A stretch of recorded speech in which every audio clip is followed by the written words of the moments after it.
Lutero era antissemita? Será que criança pode participar da ceia? A teologia luterana tem alguma resposta para a sociedade atual? Eu sou Alex Steinhofer, teólogo, professor, e esse é o Teologia do Alemão. Esse espaço que é meu pode ser um pouquinho seu se você me ajudar.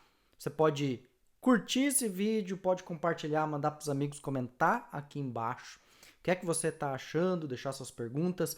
Ou você pode se inscrever nesse canal também, né? Me ajuda aí. Brigadão a todo mundo que já colaborou, que eu cheguei em 5.000 inscritos. Para mim, uma grande honra poder fazer esse trabalho de divulgação de boa teologia. E você, por favor, me ajude com esse trabalho. Sem mais delongas, hoje vou responder a perguntas que eu recebi lá na minha caixinha do Instagram. Quero deixar aqui alguns pitacos teológicos sobre teologia luterana, coisa que o pessoal sempre quer saber, sempre pergunta. Então, bora lá, vou colocar a primeira aqui para a gente começar a nossa conversa. Segura aí que vem a primeira. Como luterano vê as manifestações supernaturais do texto bíblico? Como é que o luterano vê? Imagino aqui milagres, a pessoa que fez a pergunta deve estar imaginando aqui milagres, coisas que extrapolam o natural, aquilo que está dentro das leis da natureza. Bom, eu imagino que as pessoas têm essa dúvida em relação aos luteranos porque ouvem falar muito da teologia europeia como uma teologia liberal, no sentido de uma teologia que nega as intervenções supranaturais ou sobrenaturais de Deus na história. E isso pode ser bem verdade se nós olharmos para a teologia alemã do século XIX. Majoritariamente era uma teologia que negava a ação do sobrenatural, ou seja, de que Deus estava agindo de forma natural, mas nem sempre foi assim. Lutero acreditava no milagre, a ortodoxia luterana também, o pietismo luterano também, mas é lógico que com a neologia, uma teologia específica, racionalista, lá no século XVII, a chave começou a mudar. E é essa teologia, neologia, que vai, aos poucos e com o tempo, se transformando até chegar no liberalismo teológico do século XIX. Mesmo pessoas que não foram adeptas do liberalismo permaneceram com essa posição de negação do supranatural no século XX.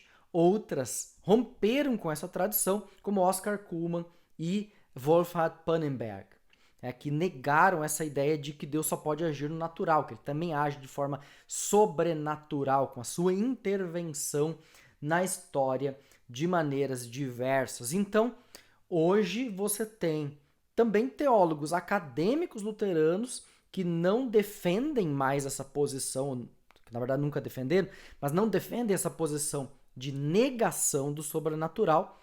E claro, existem, eu diria assim, uma imenso número de luteranos, de pastores de igrejas luteranas no mundo, principalmente no sul global, que defendem uma posição de que os milagres, de que a ação sobrenatural de Deus, que os dons precisam ser atualizados e precisam estar mais presentes nas igrejas luteranas. Mas aqui demandaria um pouquinho mais de tempo e de explicações para você poder entender isso no detalhe. Mas, grosso modo, não, os luteranos não negam, eles veem sim a ação sobrenatural de Deus no tempo e na história.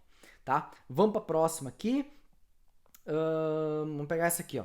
O que você acha da afirmação de que a igreja luterana não se afastou o suficiente da reforma? Bom, o que acontece é que a gente tem um sectarismo evangélico muito grande. E nesse sectarismo, parece-me que minha impressão é de que se em termos de tradição, de liturgia e de estruturas teológicas, se a gente não está a milhares de quilômetros de distância de Roma, nós estaríamos fora da verdade.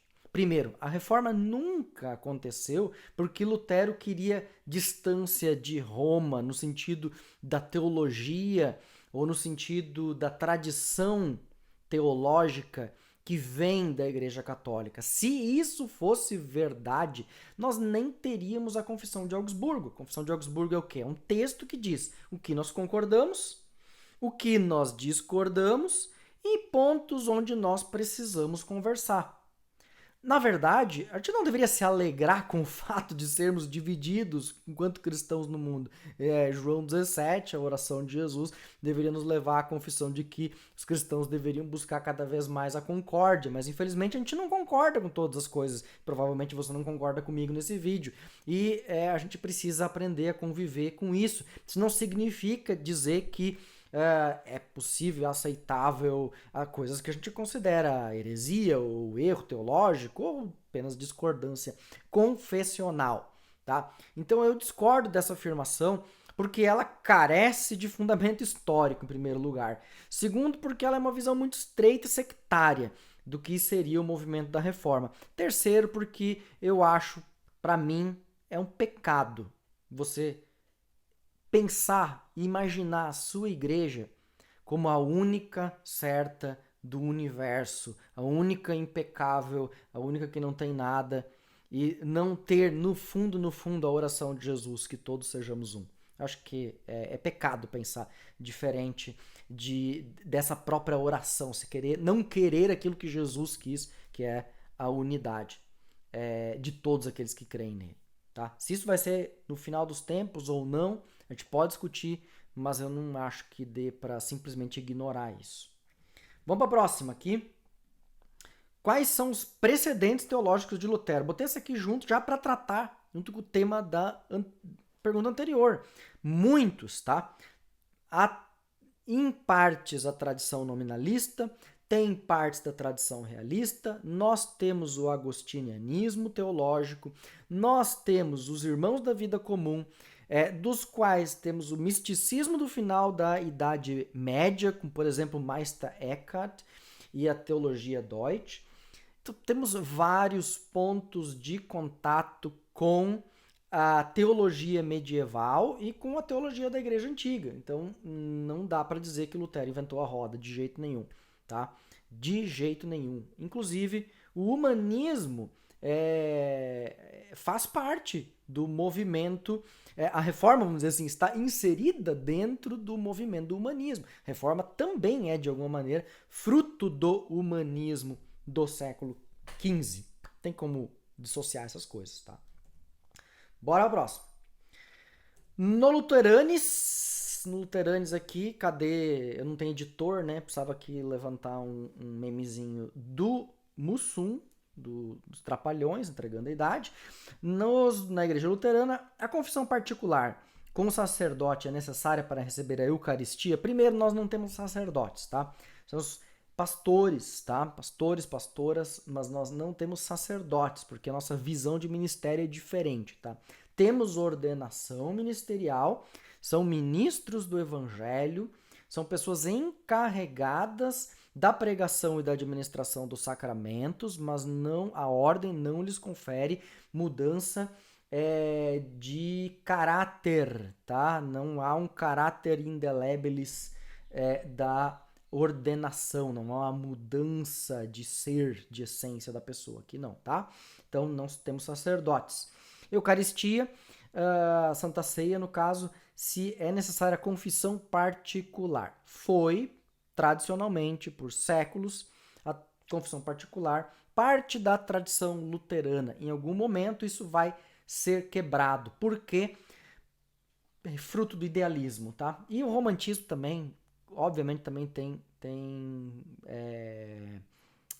peso aqui, porque a ideia do indivíduo e a sua religião particular, que se resolvem diretamente com Deus, não tem origem direta nos reformadores, tem origem na interpretação, especialmente a interpretação neocantiana, mas também na interpretação romântica de Lutero, que dissociaram religião pública de religião privada, e com isso criaram essa ideia de que não há necessidade de confissão, que você pode se confessar para Deus diretamente e não é necessário a confissão auricular. Eu diria assim, é uma perda que nós temos, mas vivemos num tempo onde a gente poderia enfatizar aqui outra dimensão bíblica da confissão, o confessar uns aos outros enquanto disciplina espiritual, não necessariamente para o ministro ordenado. Poderíamos, deveríamos, talvez seria uma prática bastante útil na disciplina das igrejas. É uma pena que essa disciplina tenha sido esquecida, pouco falada, negligenciada. A gente deveria, mas também com o devido cuidado para que a gente não se torne, o que eu falei no vídeo da semana passada, para que os pastores e lideranças não se tornem uma espécie de vigilantes da vida alheia, caçadores de bruxas, caçadores de pecados ou detentores das vidas das pessoas. Isso também a gente precisa tomar um certo cuidado com os exageros que se pode vir a partir de uma prática dessa feita de uma maneira tanto quanto incorreta, tá? Próximo aqui. De onde... Deixa eu parar aqui esse vídeo rapidão. Antes de eu falar sobre os judeus, eu preciso dar um recado para você. Eu tô gravando aqui do meu celular, meu, rapidão, tá? Seguinte, dia 5 de fevereiro, você que está assistindo esse vídeo hoje na sexta-feira ou no final de semana, no início dessa semana, dia 5 de fevereiro, na sexta-feira, eu vou começar a minha tutoria teológica 2025. Se você quer saber como participar, e é bem baratinho, tá? Bem baratinho mesmo, pra você aprender teologia luterana, teologia sistemática, clica no link que tá aqui embaixo. Se você está assistindo esse vídeo depois, dá para entrar na tutoria também. Segue o mesmo link e fica sabendo lá como participar. De onde vinha o ódio de Lutero pelos judeus? Existem duas coisas que precisam ser ditas aqui. Primeiro, Lutero, do início da carreira como reformador, escreve Jesus Cristo nasceu judeu. Ele tinha uma visão positiva dos judeus por conta do Antigo Testamento e por conta da do seu lidar com a língua hebraica. Ele trouxe hebraístas para Wittenberg para lecionar e ele tinha uma expectativa de que eles se converteriam à fé cristã ao conhecerem a verdade. No entanto, isso não acontece. Então, com o tempo, Lutero também fica, vamos dizer assim, enraivecido com esses mestres hebraístas judeus que não se convertem, e soma-se a isso uma visão popular, corrente, comum de qualquer europeu do século XVI sobre os judeus. Tá? Você dá uma estudadinha sobre a história do antissemitismo, vai perceber que ao longo de toda a Idade Média, os judeus foram perseguidos na Europa cristã sistematicamente.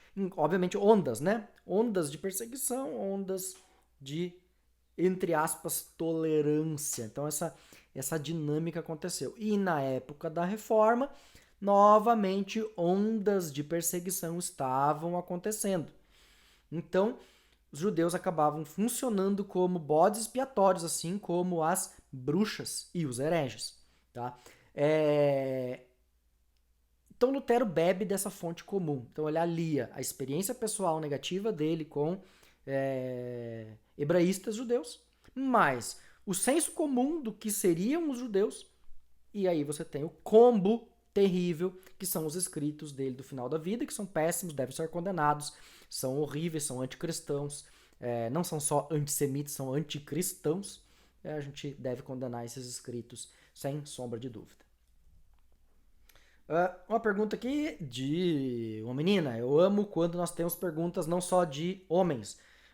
Homens, mandem estes vídeos de teologia para mulheres. Nós precisamos de teologia, de mulheres refletindo, conversando, falando de teologia. Cadê as mulheres luteranas? Obrigado por ter mandado essa pergunta para mim. O que pensa sobre as crianças participarem da Santa Ceia? Falei antes de ceia, falei antes de confissão auricular, falei antes de confessar uns aos outros.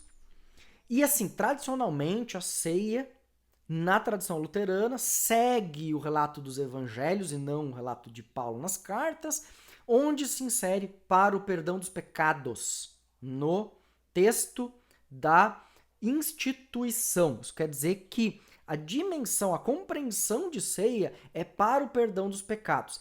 Alia-se a compreensão de 1 Coríntios, de Paulo, de que a ceia precisa ser feita com análise da consciência, discirna se você come para a sua própria condenação, etc. e tal. E aí você tem uma compreensão de que é necessário que você tenha compreensão dos seus próprios pecados para que você possa ter perdão. No entanto, se nós lermos o texto de 1 Coríntios na perspectiva de que discernir o corpo é discernir estar parte do corpo, então crianças que vivem a sua fé com simplicidade, que amam a Jesus na sua simplicidade, elas discernem o corpo, elas estão no corpo, elas fazem parte do corpo de Cristo, enquanto vivem essa dimensão da fé que é vivida na sua família, na sua comunidade. Portanto, a mesa faz parte delas. E o convite de Jesus, deixai vir a mim as criancinhas, pois delas é o reino dos céus, não pode ser visto apenas como uma figura de linguagem para dizer que nós devemos apenas ser como crianças. De fato, as crianças educadas e encaminhadas na fé são convidadas para o reino. Jesus não disse isso como parábola. Ele disse de crianças que foram impedidas. Ele disse, não as impeçam, deixam que venham a mim. O que nós fazemos quando crianças discernem o corpo, entendem que são parte, vivem em comunidade, mas nós dizemos, isso aqui é apenas para adultos. Eu entendo a questão da confissão e tudo mais, é um argumento biblicamente importante, relevante, mas nós entendemos que Jesus convida para que as crianças experimentem da comunhão com ele e alimentadas por ele possam partir para o mundo vivendo e anunciando o Jesus que as ama. Meus filhos, meu menorzinho de 5 anos diz, vamos comer o pão e o suco de Jesus. Nós vamos comer com Jesus. Essa é a expressão, ele aguarda este momento de poder cear, de poder participar na comunhão. É assim que ele entende. Ele não vê isso como uma mera comida, ele entende que há uma dimensão de mistério e de comunhão com Jesus. E não precisa de palavras, ele entende. Vamos para a próxima aqui? Deixa eu ver. Essa daqui. Como o ethos luterano pode responder aos anseios da cultura hipermoderna? Vídeo que eu falei outro dia do Lipovetsky sobre a cultura hipermoderna. Para quem não entendeu, fica o card aqui para você voltar lá, entender o que é cultura hipermoderna. Tá. Antes de começar, dá para discutir sobre o conceito de hipermodernidade, conceito de metamodernidade, de pós-modernidade, mas tem que ficar para um outro vídeo mais focado em filosofia.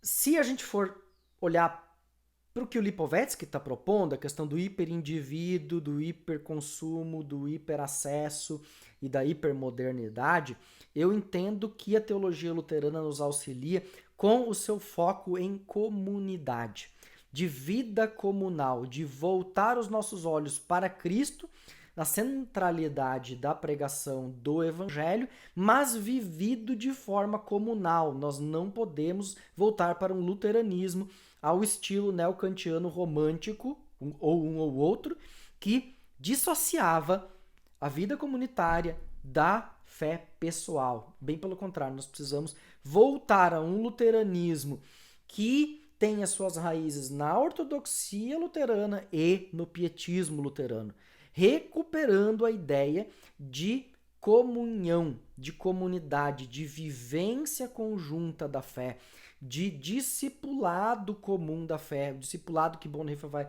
falar lá no Vida em Comunhão. Vai falar no livro do discipulado também, mas vai falar no Vida em Comunhão. A gente precisa recuperar isso nas igrejas luteranas.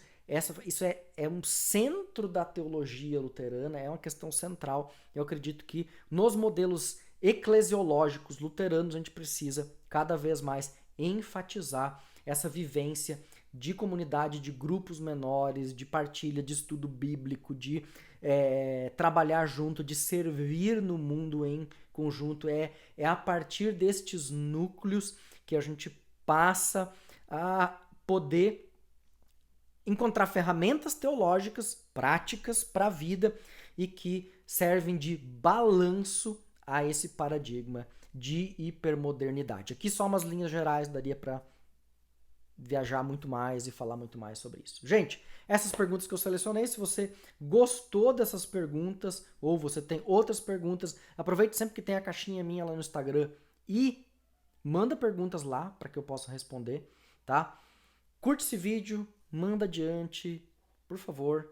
E se você quer ficar ligado comigo, se inscreve na minha newsletter, que é gratuita, tá? Se inscreve mesmo, vai ali no link que tá aqui embaixo e vem comigo nos meus textos, nas minhas reflexões. E lá na newsletter você pode conhecer mais outros conteúdos meus que eu estou sempre desenvolvendo, tá? De coração, do meu coração pro teu coração. Deus te abençoe e até a próxima.